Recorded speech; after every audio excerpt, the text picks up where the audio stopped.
lifestyle changes or supplements? Which work better? Okay, and this is a question I'm going to answer in this video. First, let me say I'm not a medical doctor. It's not medical advice. It's based on my personal experiences for educational, informational purposes only. So lifestyle changes, I'm talking about changing your diet, changing your thoughts, changing your behaviors, changing where you're living, your environment, what you're inhaling, versus supplements, all the different supplements and medication that are out there, okay? So you got two different ways of looking at this. One is forcing people to make changes, observe their role in the illness, realize that their illness came from their decisions, and the compounding of their decisions, their thoughts, their repressed emotions all manifested this illness. If they're willing to believe that, they're willing to see that, then they can make changes, right? The other side is the people who are not willing to see that what their behaviors, how their behaviors affected their illness, right? And they buy into the genetics concept. Oh, it's genetics. It's got to be genetic. I'm doing everything fine, etc. Right? So, which one of these is most effective, right? Well, in certain cases, supplements can be effective. I'm not going to lie, right? There are supplements I use that were very effective, right? There was things like B-propolis, colostrum, acacia fiber, beta-glucans. I mean, 100 others, that come to mind. But the reality is, supplements can only get me so far if I'm doing all the wrong things in my life, right? So if I'm eating dairy, nuts, seeds, gluten, too much meat, processed food, if I'm living in a house that has a lot of mold and I'm sensitive to it, if I'm thinking thoughts that are, they're self-criticism and beating myself up all day and saying what I'm saying is not good enough and feeling unattractive and feeling like no matter what I do is never good enough, and I'm circling thoughts in my brain about what people are perceiving about me and all these things, right? I mean, these things all can cause significant symptoms and significant issues.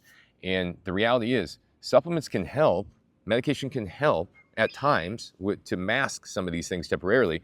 But if you continue to do the same things, you continue to eat the wrong foods, you continue to live in a moldy house, you continue to buy into other people's perceptions of you, and you continue to chase the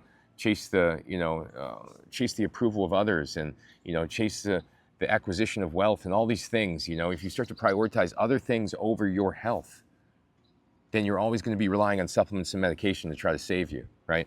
But if you change your diet, move out of a house that's moldy, restructure the way you're thinking, start to expect positivity, expect good things to happen in you, have faith in a higher power that they're the one in control, you start to lose the desire to control, remove your expectations about things, start to live life more in the present moment, remove the fear, these things, and guess what?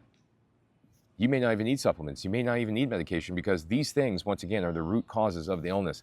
It's what we're eating, what we're inhaling, what we're thinking that's driving the illness, what's causing the symptoms, what's causing the flares. And unless we're willing to look at that, we'll always be dependent on medication, always to be dependent on synthetic supplements. And these things will only work for so long. And when they stop working, then you're going to be stuck in a state where everything is coming to a head. You don't know what to do, and they're going to call it some type of illness or some name, and you're going to buy into it, unless you realize early on that this stuff, all decisions you make every day, every single decision that you make will go ahead and lead to an end health outcome, right? Whatever, every breath we take, every food we eat, every thought we think, all these things affect your immune system and your health in the long run. So focus on those things. Don't go ahead and lean on supplements, but you focus on those things first, and you get those things correct. If there are still any issues, guess what you do?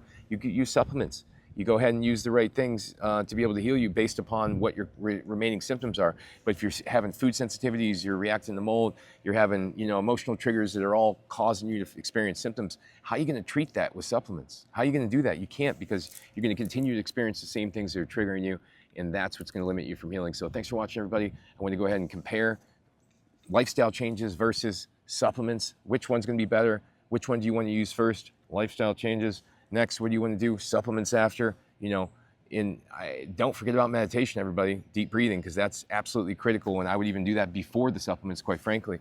So thanks for watching. Go to my website, endsickness.org. I got hundreds of articles, hundreds of videos on there teaching you how to heal out here in nature. Thanks for watching.